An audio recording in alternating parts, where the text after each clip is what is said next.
at the moment. Thank you.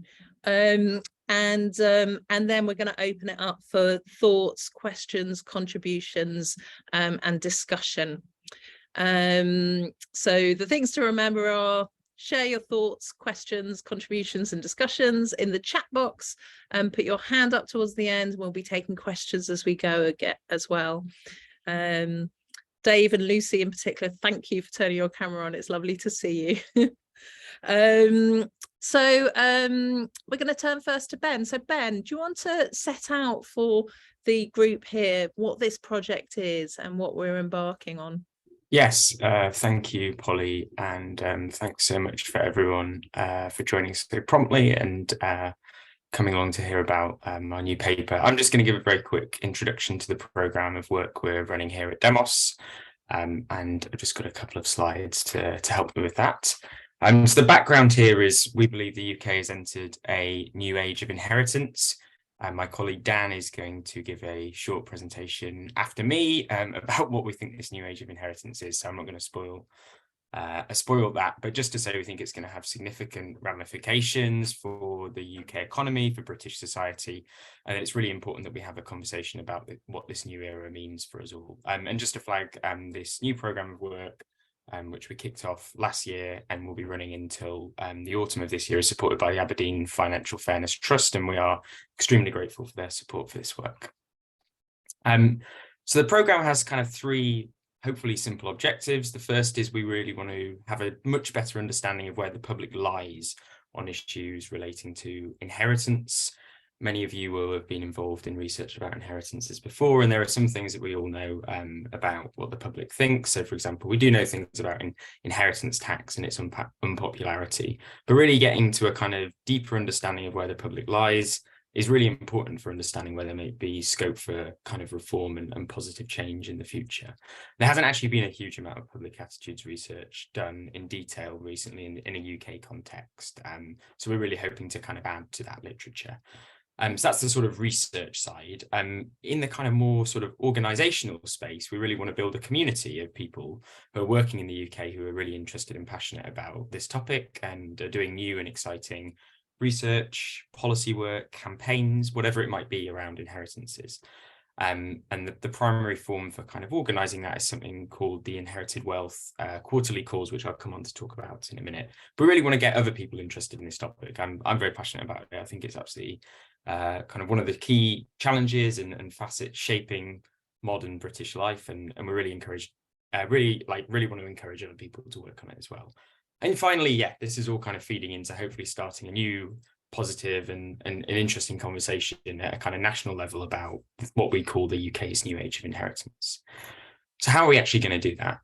We are publishing papers and kind of new insights about inheritances, and today's paper, which Dan will talk through in a minute, is about that. And we'll also be convening a series of events like this one today to go alongside all of those papers. The second thing we're going to be doing is new public attitudes research. So as I said, there's a bit of a dearth of research on public attitudes here. We've got some things, but we need to go into a bit more detail.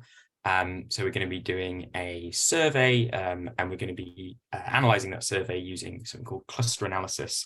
And then we're going to be doing some follow-up qualitative research. So quite an in-depth research programme there.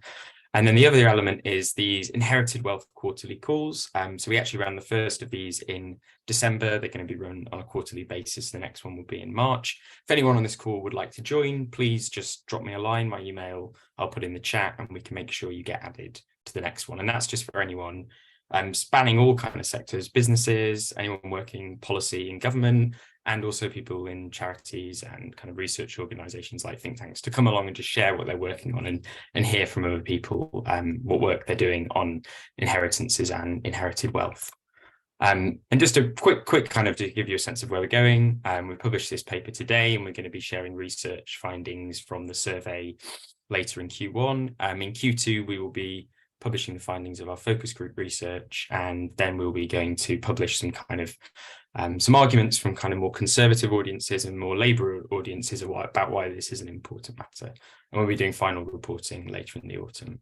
And that's just a quick run through of the work, what we're doing, how you can get involved, and the sort of timeline, the next steps. If anyone has any questions, please put them in the chat and we can pick this up in the Q&A afterwards. But otherwise, I'm done, and I will pass to Dan to talk about what you're all here to hear about today, the new paper we published today.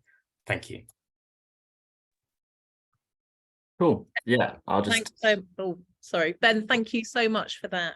So Dan, Ben said, is just going to take us through the work he's been doing to help us understand this new age of inheritance. Dan. Cool. I'm hoping that comes up with the first slide. Yeah, great. Cool. So, hey everyone. Yeah, welcome to this presentation on what we are calling a new age of inheritance, discussing what it means for the UK in the coming decades. So, what are we going to talk about? Well, we'll start off with some of the aims and objectives of the research, answering why we're talking about this in the first place. Then we'll look at what exactly are we talking about? What is the UK's new age of inheritance? Then we'll look at who this affects, who are what we call the inheritance will haves and the inheritance won't haves. Then we'll look at how these groups will be affected in terms of the impact of inheritances, and then we'll summarize and look at some of our next steps. So what do we want to achieve with this project? Well, Ben's touched on some of this already, but specifically with this paper, we first want to raise awareness of how important inheritances have and will continue to become. Secondly, we want to paint a picture of the ways in which inheritances will affect our society, hopefully broadening and deepening the current debate. Thirdly, we want to get people and organizations talking more about inheritances and the ways in which we might need to adapt, including policymakers, charities, researchers, the general public, and many of you here today. So to do these things, for this paper, we mainly drew on previous research on inheritances, synthesizing these multiple sources together, particularly lots from the Institute for Fiscal Studies, who've done a lot of really great research on inheritances, and the Resolution Foundation, who've done research on the inheritances and their effects and their distributional impacts. And so we link a lot of this data on the economics of inheritances and gifts, and with data on the impact they have for a range of beneficiaries, different demographic breakdowns, etc. And we bring to this some original analysis of public HMRC data on the value of estates passed at death, and bring that for a sort of macroeconomic view as well. So what is this new age of inheritance that we're talking about? Well, as a very brief overview, it's defined by three key trends. Firstly, that inheritances and gifts are worth a lot. Secondly, that the value of inheritances passed on annually is increasing rapidly. And thirdly, that inheritances and gifts will not be distributed equally. So let's explore that. To start, significant amounts are being passed on in the UK via inheritances and gifts each year. This chart shows the value of UK estates passed on at death that were then reported to HMRC, which sort of excludes some estates, but Tony Atkinson in his paper on inheritances suggests that this is worth about 79% of the total value of inheritances passed on each year. And as you can see, the net value of these inheritances passed on at death has increased significantly since the early 80s, particularly from around 1998 to 2008. It reached a high in the 2017-18 financial year of about 105 billion, and since then has dropped back down, but totaled 98 billion in today's money in the 2019 to 20 financial year. So if these reported inheritances were distributed equally across all UK households, after taking away the small amount that was passed on to charities or paid in inheritance tax, that would amount to about £3,150 per household in the UK in today's money. And that's equivalent to about 10% of household income, disposable household income. On top of this, the gifts transferred, which is measured generally as transfers of wealth over £500, the gifts transferred between friends and families were valued in the most recent data available, which is from 2014 to 2016 at 6 billion annually. Some suggest these figures are also a large underestimate given their reliance on self-reporting. So it's sort of, it could be quite a lot bigger, but it's at least around 100 billion a year currently. And as touched on in the previous slide, not only are inheritances and gifts a very significant part of the economy, but they are becoming more significant. This chart shows an index created by the Resolution Foundation, showing the expected increase in bequests in coming decades, with the value of inheritances expected to double in England by 2040. And it's going to peak, according to these models, in 2046 at around 2.4 times its current value. This follows the trend touched on in the previous slide of the value of estates increasing very rapidly in the past 40 years. So it's doubled roughly every 20 years in the UK, going from, in today's money, 24 billion in 1979 to 48 billion by 1999, and then doubling again to 98 billion by 2020. So why are we seeing this trend? Well, it follows the sharp increases in wealth in the UK in recent decades. While the value of household wealth was about 3.5 times the size of GDP in 1991, in 2020 it was worth almost 8 times GDP. So this comes with some of the huge increases in property wealth, financial wealth, and pension wealth that we've seen. Much of this is also from what we call like passive increases in wealth, meaning that they come from increases in asset prices as opposed to people saving more. So for example, for the increase in financial wealth between 2008 and 2018, consistently between 75% and 90% comes from asset price increases rather than people saving more. So there's been this huge expansion in passive wealth increases in recent decades, and this is leading to this increased amount of inheritance being given. Just have a quick sip of water. So, as a result of these trends, inheritances are becoming increasingly important relative to incomes. Researchers at the Institute for Fiscal Studies modeled the size and impact of bequests using 2 longitudinal studies in the UK and England, and they found that a typical UK household, led by people born in the 1980s, is expected to inherit throughout their lives around £250,000 in today's money. And this will be equivalent to around 8 years of their average annual earnings. This compares to those born in the 1960s who expected to inherit an amount worth 4 years of average annual earnings. So the size of inheritances relative to earnings is increasing rapidly in just a very short period of time. This will also increase the amount they consume and the amount they then pass on in inheritances themselves. And there's also an element of which a lot of the sort of impact will come even before people inherit, because people who expect to inherit spend more in anticipation of getting their inheritance. So this impact will occur throughout people's lives. But importantly, these inheritances will not be distributed evenly. Wealth in the UK is distributed very unevenly. As measured by the Gini coefficient, for example, wealth was over 70% more unequal than income in the UK from the most recent data available.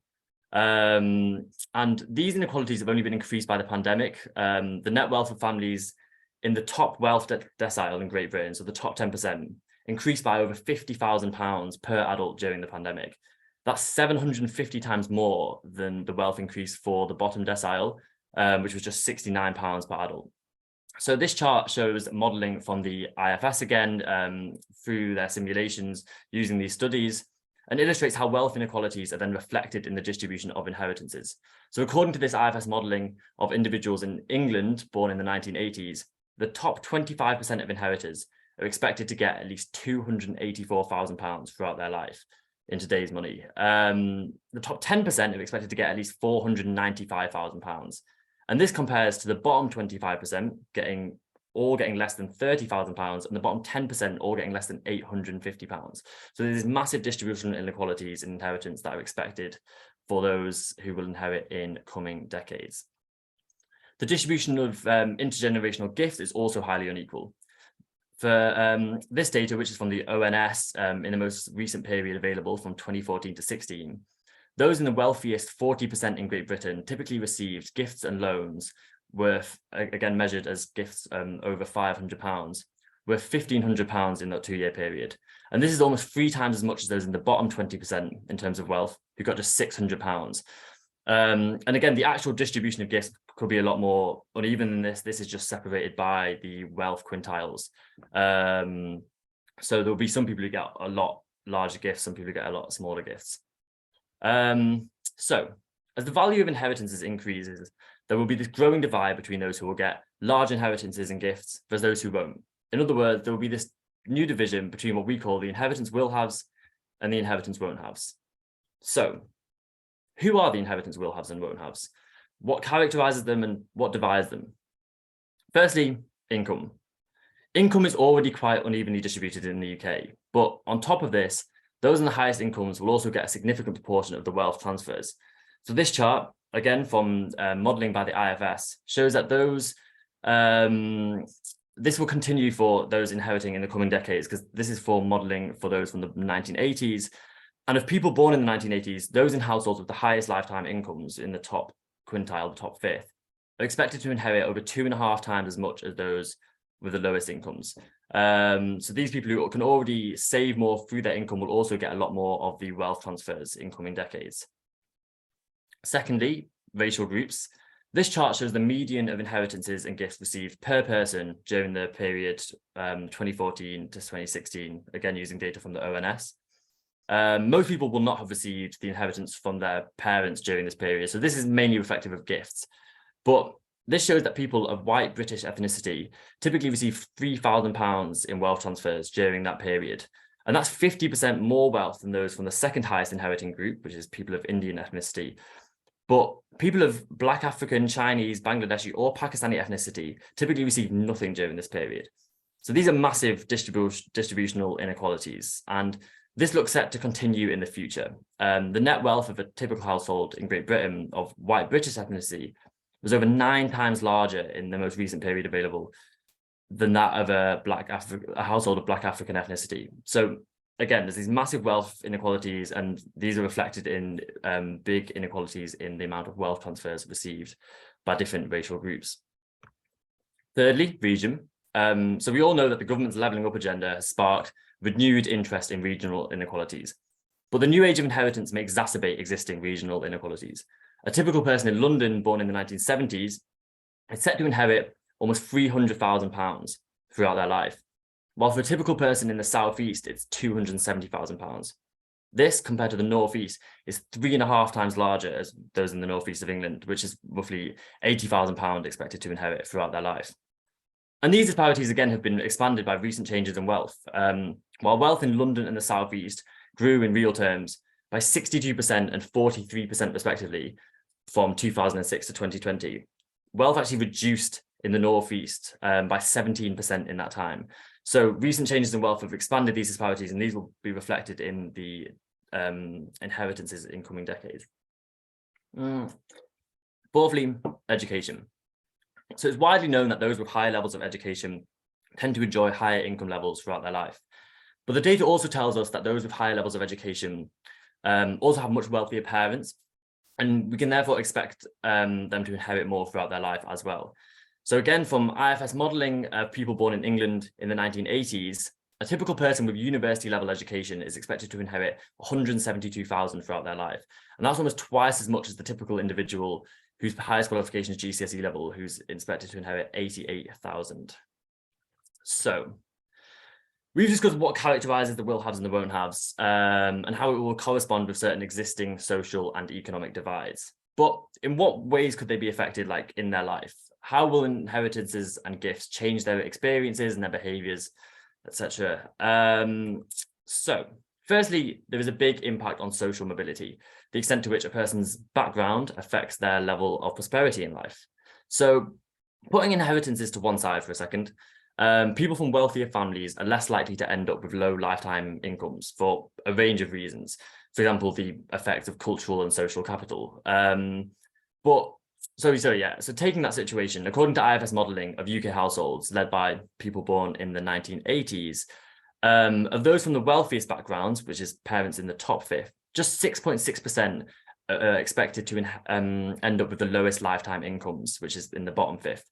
In contrast, of those from the least wealthy backgrounds, 40% are expected to end up with the lowest lifetime incomes. This makes them 6 times more likely than those from the wealthiest backgrounds to end up in this group. So even without inheritances, there is this big impact of your background on your expected lifetime income.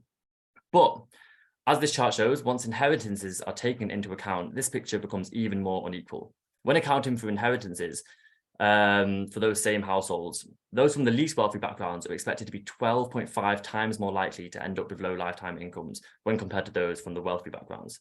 So there is a big sort of exacerbation of social immobility from inheritances. Secondly, there will be a significant impact on home ownership and sort of access to home ownership. So houses are getting much more expensive relative to incomes. In 1997, houses in England and Wales cost 3.5 times average earnings. But by 2020, this had increased to over 9 times average earnings, and even more in places like London. So this makes it harder to get houses using the savings from income. Accordingly, over a quarter of first-time buyers reported receiving financial help from friends and family to get their house. And 1 in 6 of those who received an inheritance or gift used it to buy a house outright. So there was this sort of big step up onto the housing ladder from inheritances, and a big sort of exclusion of people who might not have access to inheritances or gifts.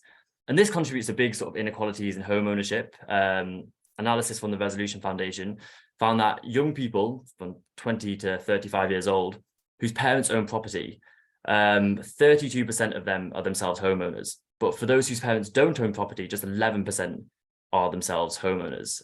And while some of this is related to other factors, such as the other benefits of having wealthy parents, apart from inheritances and gifts, the Resolution Foundation does some analysis and controls for other relevant variables and finds that inheritances and gifts do have a significant impact on these inequalities. Thirdly, alongside increasing a people's ability to consume more, inheritances and gifts also provide people with a financial safety net. So in 2017, for example, half of UK households had less than a month's income in savings. And the boost to savings from inheritance can be key to financial security. In the vast majority of cases, inheritances and gifts initially increase the savings of the recipient because they sort of mainly come in cash form. Even properties, most people sell the properties they inherit. And a third of UK adults report using their inheritance specifically to increase their savings, and 1 in 6 report using them to reduce debt. And so this can enable those inheritors to take a range of economic risks, for example, retiring early. IFS modeling found that those receiving an inheritance were more likely to leave work, mainly via early retirement. Gifts can also provide this financial safety net earlier in life and can be targeted for when people are most sort of insecure in terms of their financial situation. And in relation to all of this, there are potentially mental health benefits. So research from the Joseph Rowntree Foundation, for example, found that people who had less than £1,000 in savings were much more likely to report certain like characteristics of mental distress, often sort of like double the frequency of reporting these mental issues, and than people with higher savings of over 5,000. And 5,000 isn't necessarily like the largest amount. Many people will have much more, and who knows the sort of benefits for mental health of having a much broader financial safety net. And this relationship is actually stronger than the comparable relationship for income. So having sort of high wealth and high savings is more beneficial for mental health, according to this metric, than having the higher incomes. Fourthly, inheritances and gifts may also provide the will-haves with the financial resources to start a business. Several studies from the UK, primarily in the early 2000s, found that those receiving inheritances were more likely to set up a business, or for those who already own a business, to increase the number of people they employ and increase their business value. So it can encourage this sort of extra investment in business. Importantly, though, the relationship may not hold for particularly high value inheritances. There is some evidence that particularly high value inheritances can actually reduce the tendency to start a business, as they reduce the sort of financial incentives from that. And fifth, inheritances and gifts are likely to affect educational opportunities. Just a quick drink of water. At the school level, of parents with children at private secondary schools, 1 in 5 use grandparents' gifts to pay over half the fees, and a third of all private school fees are paid for by grandparents' gifts. Given that children, pupils at private school are more likely to get the top A-level grades, as sort of the evidence from recent A-level shows, this is likely to exacerbate existing divisions between those who are getting inheritance and have wealthy families versus those who don't. At the university level, almost 3/4 of grandparents in the UK provided financial support to grandchildren at university in recent years. The estimates from 2015 found that grandparents gave on average £146 per month to their grandchildren at university. And this reduces demands on students to work part-time jobs, for example, and the evidence says that reducing such demands can have like wider knock-on effects for the sort of like educational attainment at university. And this collectively gives will-haves significant educational benefits and therefore significant advantages in the job markets as well, and again exacerbating further divides. So just briefly to summarize and discuss what we'll be doing following on from this research. Inheritances are increasing in value and will be distributed unevenly. This will make them increasingly important in determining people's fortunes in coming decades. And yeah, they're going to be just something that is going to really sort of impact people's lives, and that we need to be discussing that impact and effect. The divide between the inheritance will haves and inheritance won't haves is also going to correspond with existing divides in the UK society and economy along lines of income base, education and geography in some of the ways that we've discussed. This again will have to sort of be, the government in sort of lots of its approaches in terms of levelling up will have to think about how inheritance plays into these divides and whether this is something we need to be talking about more. And equally, the will haves will benefit from higher lifetime incomes, a step up into the housing ladder, a financial safety net and more. The won't haves will be left more exposed to financial shocks, volatilities in the sort of housing market, for example. And so again, a range of inequalities created by this inequality in inheritance. So as Ben touched on earlier, what are we going to be doing sort of next in this Unlocking Inheritance program? Well, here we have the launch with this briefing paper, and we hope that this starts some new conversations about inheritance. From then on, we are in the process of better understanding public attitudes to inheritance, first through a survey and then using focus groups to get both sort of some quantitative and qualitative data. And we really want to figure out what are people's key considerations and concerns around inheritance. We'll be publishing that, as Ben said, later, allowing organizations, policymakers, researchers to account for this in their sort of approach to inheritance and any sort of work they have around inheritance.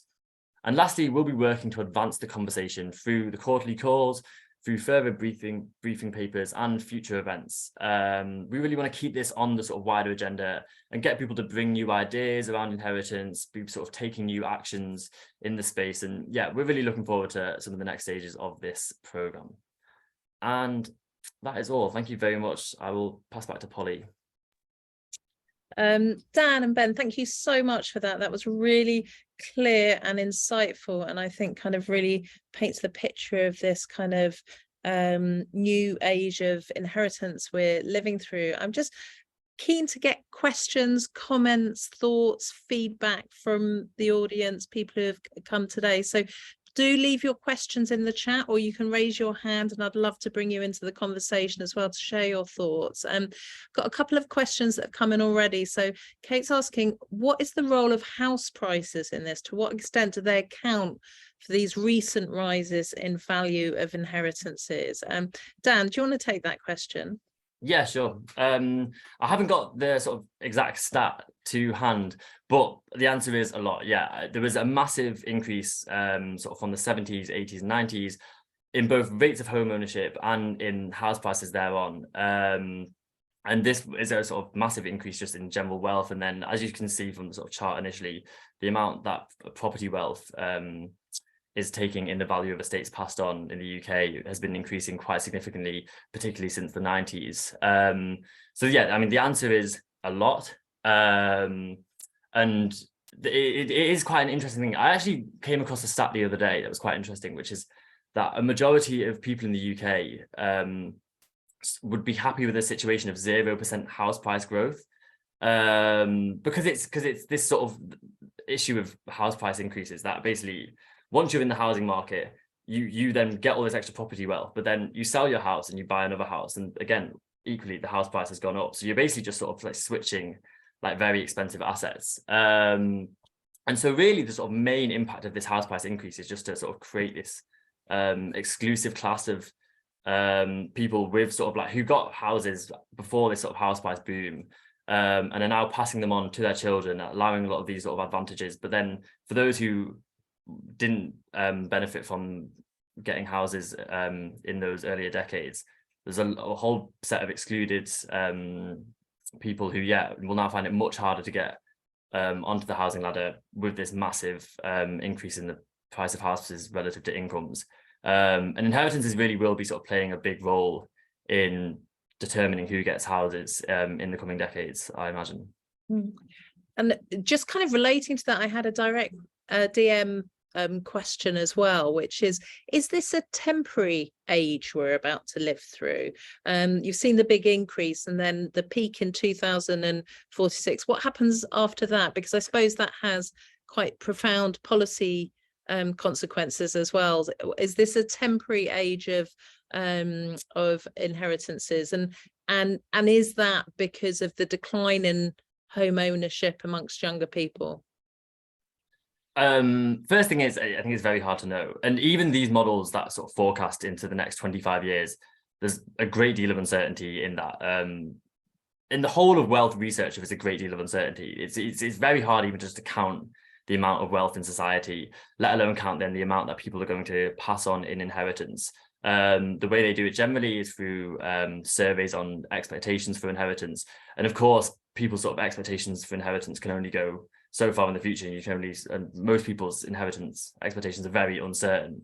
So it would be sort of possibly a bit, I wouldn't want to sort of forecast too far in the future, but you can imagine basically there is this sort of huge wealth boom in the 70s, 80s, 90s, and essentially that they go one generation to the next, and then you end up with this like boom in inheritance coming in the next few decades. It will be then completely depend on how house prices vary, how other wealth varies in the coming decades. And yeah, and again, obviously the sort of distributional question will come into that quite a lot, in the sense of if sort of, inheritances are shown to then, if you receive a large inheritance, you're much more likely to give a large inheritance after that, which creates this sort of like cumulative impact over the generations. And so possibly also the distribution of inheritance will grow even wider as those who inherit leave on more and pass on. But yeah, I wouldn't want to sort of forecast too much into the future, but even the index from the Resolution Foundation shows a slight dipping just towards the end of that timeline after 2046. And kind of linked to that, and I think a really tricky question, Dave has just asked, how much of the property element and the value of this element is down to the shortage of property and land to build along with population? So the kind of, I think the question is about the intersection between kind of the pressures on housing and therefore the consequences kind of generations down the line. Dan, do you have any insight on that? Thank you, Dave. I got it right. Do you have any insight on that, Dave? Yeah, some insight. And Ben might be able to talk to sort of the housing question a bit better. But like one interesting stat is that the value of land, this is from the book Who Owns England, which talks about basically sort of like the distribution of like land in the UK and ownership of land. And that's 70% of the value of houses in the UK comes from the value of land and the sort of like scarcity of land. And so a lot of that sort of seems to be the scarcity of like house building in the UK and the scarcity of land that has been sort of allowed to be built on. And I think that plays like, it's 70, if it's 70% of the value of houses, that clearly the sort of increase in the value of land must be accounting for a lot of that increase in the value of houses. And so yeah, there's definitely an element of sort of like a scarce supply, and Ben might be able to talk to that a bit better than me. One just interesting sort of other stat that I came across was I think basically the sort of per capita rate at which we've been building houses in recent years is about half of that of Canada. This is Mark Carney talking, so he was sort of talking from the perspective of Canada. But yeah, UK's house building rate I think is quite slow relative to other countries. Yeah, thanks, Dan. Yeah, no. I guess what I would say is, well, there are interesting debates in the academic and policy community about like what the best solution is to high house prices, and obviously some people have quite different views. Some people think it's a issue primarily of supply, others think it's more to do with macroeconomic conditions and things like interest rates. I'm not sure it's super useful to try and fall on one side of that argument now, but I guess what I would say is I totally agree with the thrust of the question, which is that, yes, this is definitely, a lot of these effects we're seeing are highly related to the housing market, and it's a kind of a consequence in a large degree because of that. I guess where that leaves us is not super useful, because the point of inheritance is that these kind of asset prices and wealth have kind of been built up over time. So I guess one could argue this new age of inheritance is sort of a consequence of the failure to get on top of house prices in the last 10 to 20 years, of which people have, again, quite wide views on when did the most acute period of housing crisis begin. But if you look at stats, you know, house prices have sort of been steadily rising, with a small dip around the financial crisis since kind of the late 90s. So yeah, I think to solve like future issues relating to inheritance in the future, we need to try and fix the housing market today. But high house prices are already there and are already beginning to kind of benefit some people over others. So that won't kind of fix the challenge that we see today in what we call the new age of inheritance. John Bibby's point plays into the kind of lack of housing. He says, or it could be down to overconsumption as couples living in larger family houses. Thank you, John, for pleading guilty to that. I see that a lot where I live, actually, kind of older couples living in big family homes, and you know, no judgment, but you know, the consequences for the housing market are quite interesting. I was going to come back to Andrew's question. John, I'm also not avoiding the kind of elephant in the room question, which is, what do we do about this? We'll come to that, certainly. But Andrew asks, do we know when people receive inheritances over the course of their lives? Do people receive inheritances spread out over the course of their lives, or are there particular ages when people are more likely to receive them? Do we know anything about that, Dan? Yeah, sure. So I mean, yeah, there are lots of times when people might receive inheritance. There is, and we also can include gifts in this, but let's separate them out initially. So yeah, inheritances you might get from your grandparents, you might get some from certain other relatives, but by far the largest inheritance that most people get is from their parents, primarily when their last surviving parent dies. This is because parents, if they're in couples, will often pass their wealth to the surviving spouse, and then it will be passed on to the children after the surviving spouse dies. So there is generally the biggest sort of like windfall of inheritance comes at that point. The average age for people who are born in the 1980s that they're expected to inherit is from their parents, the sort of big windfall is 61. So it's pretty old. Currently in ONS data, the most common age to inherit is the sort of 55 to 64 age bracket, and those inheritances are also by far and away the largest inheritances that people receive. So yeah, it's a very sort of like old age for the big inheritances. And again, this is sort of quite a problem because this is at a point when people have in many ways accumulated a lot more wealth than at other stages in their life anyway, and because people are sort of limited in the extent to which they can spend more before receiving their inheritances and in anticipation of it, due to, for example, like capital constraints and the sort of level of uncertainty about their inheritance.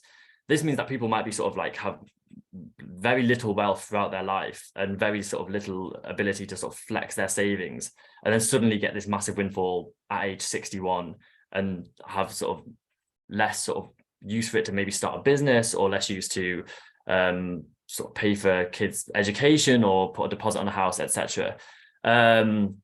Gifts is a very different story. Gifts primarily are given at a much younger age, primarily between sort of the age of 20 to 30, and are much more targeted at specific things like deposit on a house, like a wedding, like a car, like, as we saw, helping people pay for private education. So gifts are sort of targeted at a much younger age. We're also seeing actually in the cost of living crisis an increase in gifts from grandparents to younger people to support them in the cost of living crisis. So yeah, there is this sort of quite big separation between inheritances and gifts, but gifts only make up about, sort of estimates vary, it's between about 5 and 20% of the total value. The sort of value of gifts is quite uncertain. So I mean, the sort of big windfall is from inheritances. Interestingly, in other countries like Germany and France, the proportion that is made up by gifts is a lot higher, and therefore sort of the average age of receipt of such wealth transfers is generally a lot lower than in the UK. Some would argue, yeah, we sort of try and possibly sort of like redirect some of that wealth that just sort of gets circulated among more elderly people to younger people to sort of use in some of these ways. But yeah, it's a sort of complex policy area, but yeah. Dan, just a technical question. Gwyn asks, does this research apply to the UK or England? It's a mixture. Depends where the data comes from, basically. The sort of like actual data available in inheritances is quite sort of like scarce, but also quite sort of like from a range of different sources. And a lot of people who do the analysis bring together a range of different sources, different surveys, such as the sort of UK longitudinal household survey, the English longitudinal survey of aging, and it sort of depends how these surveys are brought together, whether it's for England or the UK or Great Britain. ONS stats primarily relate to Great Britain. So it's a bit of a variety, and sort of in that paper we talk about these different areas, but we try and sort of like do a wider UK basis in total, and then sort of take certain bits of data from certain regions. But Gwyn, what I can say, and what we should say, is that the paper is available on the homepage of our website at the moment, and in that you can really see all the data sources and the information that's gone into kind of building this idea of the new age of inheritance. So thank you for that. Molly asked a great question about international comparisons. How do we in the UK compare to other countries? Is this a global phenomenon? And Alex has already kind of offered one source for information on that, which we'd recommend there. But can Dan, what do you know about the international comparisons? Sure. In terms of the sort of like inheritance, primarily, there's this paper actually by the Nuffield Foundation, and then the sort of two other people who research it quite a lot are Tony Atkinson and Thomas Piketty, both of whom I think find it quite hard to sort of get a lot of data from a lot of other countries. Piketty sort of in his papers on it says basically France is the best country to get data on inheritances, and all of the countries are sort of is much harder, because basically you get a mixture of sort of the fiscal data from sort of value of estate. So like we have data from HMRC, or you can use data from surveys, and these vary a lot between different countries. The stuff that Piketty finds, for example, is that so sort of most of the sort of UK, France and Germany and the United States have all seen this sort of U-shaped curve in the percentage of inheritance in the total national income, whereby earlier in the 20th century, inheritance is made up a much larger proportion of national income, starting the century actually in 1900 at 22% of national income. It then since sort of like dropped up to about 1970, and then it's since started to rise again. And this is pretty consistent across sort of France, Germany, United States, and Sweden, which are the countries that Piketty looks at. France has actually seen a slightly bigger upturn in the value of inheritances relative to income, but the UK has also seen this rise. Another interesting thing that Piketty looks at is the value of inheritance as a percentage of all wealth, and he takes the stock of all inherited wealth, which is basically sort of the annual amount of inheritances times by 30, which is sort of all the inheritances in one generation. And he finds that the UK actually has a higher proportion of inherited wealth as a percentage of all wealth than France, Germany, and Sweden, and also the United States under some measures. And this is mainly because the UK has a much lower savings rate than those other countries. So whereas people in the UK, I mean, basically you sort of either get your wealth initially through savings or through inheritance, and then you experience sort of rates of return on that investment.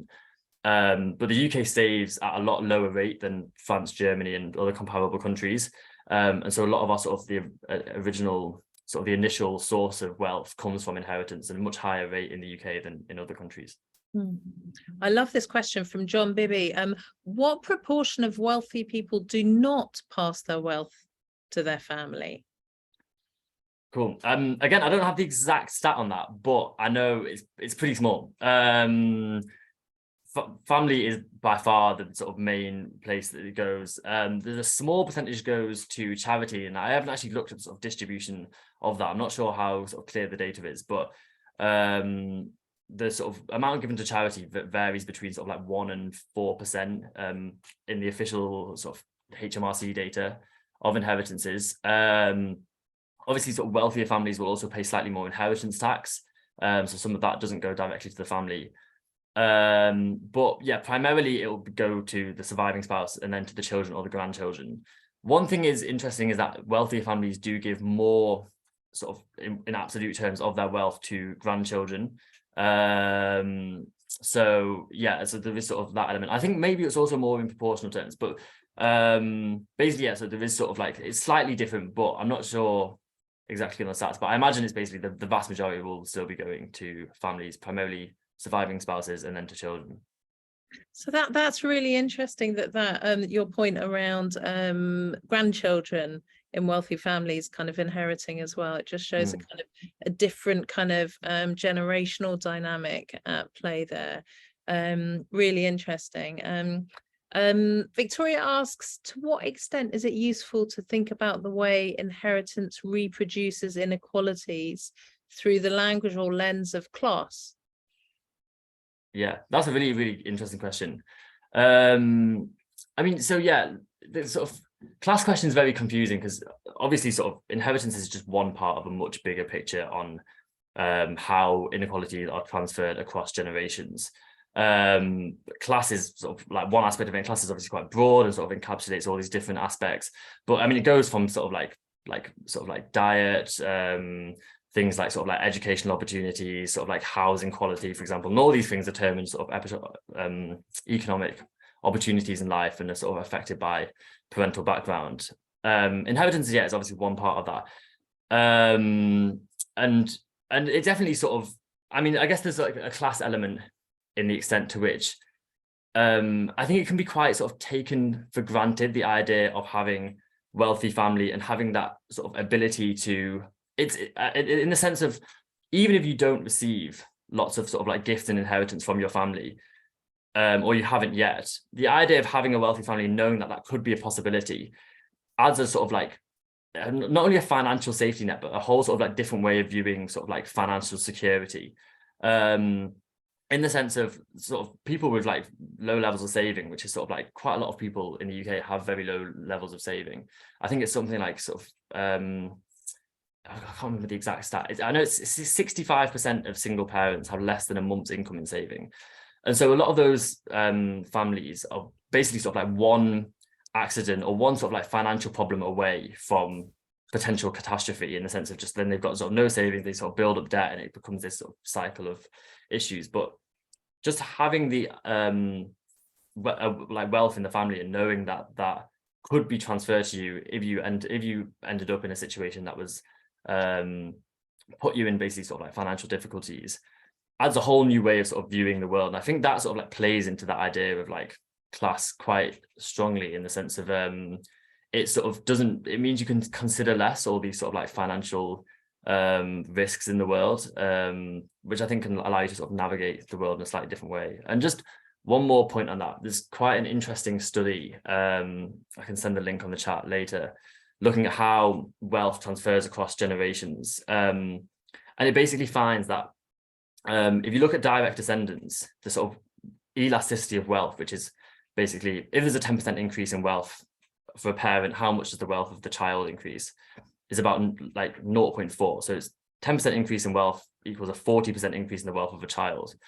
But if you look at sort of surnames and like basically find certain surnames and find particularly like posh surnames versus sort of like less posh surnames, is effectively how it's framed, the wealth elasticity increases a lot. So at that point, a 10% increase is associated with a 7% increase in the wealth of a child. And so sort of through families and particularly of like certain high classes, wealth is transferred a lot more through generations than if you just consider sort of like direct lines. And the author posits is because the sort of network of cultural capital transfers through the family a lot more than just inheritance. And so yeah, I mean, there's all these sort of like interesting dynamics. It's quite hard to sort of separate them, but I think it's a really interesting question. Right, we've got about 5 minutes left, so let's tackle the big question now, which is, what can we do about this? So I'm just looking at how I think John phrased that. What are the best remedies for this? Inheritance tax, wealth tax, land tax, universal basic income. Have we got there yet, Dan? So we've not got there yet. This project also is less about coming up with distinct policies and more about starting the conversation. This program really comes from the perspective that there's been lots of talk about policies and inheritance for decades, but really sort of nothing's changed, and the discourse is very sort of like confused. There's a lot of opposition, for example, to inheritance tax, but the sort of policy on that hasn't changed. And a lot of like policy wonks, for example, think we should sort of increase inheritance tax and create all these reforms to inheritance tax that are never going to fly in sort of the real world politics. And so at Demos, we're trying to sort of understand exactly what the people think about inheritance and go off that basis, but use that to really inform the conversation as opposed to come up with distinct policies, and understanding that this is a long-term project, that we have to start with an understanding and bringing people into that conversation. And from there, we can develop some of the sort of policies in the years to come through a sort of like wider debate on that. Really, you can sort of like categorize the different possible solutions into sort of taxing and spending on inheritances specifically. So taxing inheritances, we have inheritance tax. Spending on inheritance, there's sort of proposals for a citizen's inheritance, for example, which is the idea that you just sort of using spending, give £10,000 lump sum to every young person when they turn, for example, 18 or 25. And at this way, you sort of equalize inheritances by bringing up people who might not get any inheritance at all, so sort of a universal inheritance. Other sort of proposals are about just like taxing and spending on wealth. So, for example, wealth taxes, but also you can look at, for example, the New Labour policy, the Child's Trust Fund, which was about putting money into savings accounts when children are born that then sort of accumulate over time. And again, this is about sort of like giving more wealth to young people, which is trying to sort of equalize this landscape of inheritances. All those other systems to encourage changes in wealth distribution, such as encouraging saving, etc. So a lot of it sort of might occur around sort of wealth and doesn't have to occur with inheritance directly, and also just very much doesn't have to occur with inheritance tax. There's a whole range of policies out there that could be used, and we'll hope to sort of inform the debate around those through our research. Thanks very much. And there is something so visceral in the national psyche about wanting to provide for their family members after they've gone, that I think kind of the approach to really understanding how deeply that runs for people and why that makes the political questions about how you tackle these inequalities, I think it's a really important piece of work we're going to do. And to that point, Dan, just to kind of tease the audience to the next stage of this project, we have just got some polling back on that just shows some of the kind of attitudes to inheritance tax. And the next briefing paper we're going to produce, and an event we'll hold like this, will really explore that data in full. But Dan, just give people a flavour of what the public is telling us they feel about inheritances. Sure. Yeah. So we're sort of in the process of analysis of this survey results, but some of the initial findings that we have confirm previous data that the vast majority of people are opposed to taxing inheritance. We have 59% of people told us that inheritances should all be completely tax-free. But interestingly, and I think what we sort of bring to this is we sort of dig into some of the nuances around that. And we find that when asking about specific amounts of inheritance or types of assets in inheritance, or inheritance is given by or to certain people, there is a lot more variety in the opinions around whether inheritances should be tax-free. For example, a lot of people think secondary homes should not be completely tax-free, but the vast majority of people think that small value personal items should be tax-free.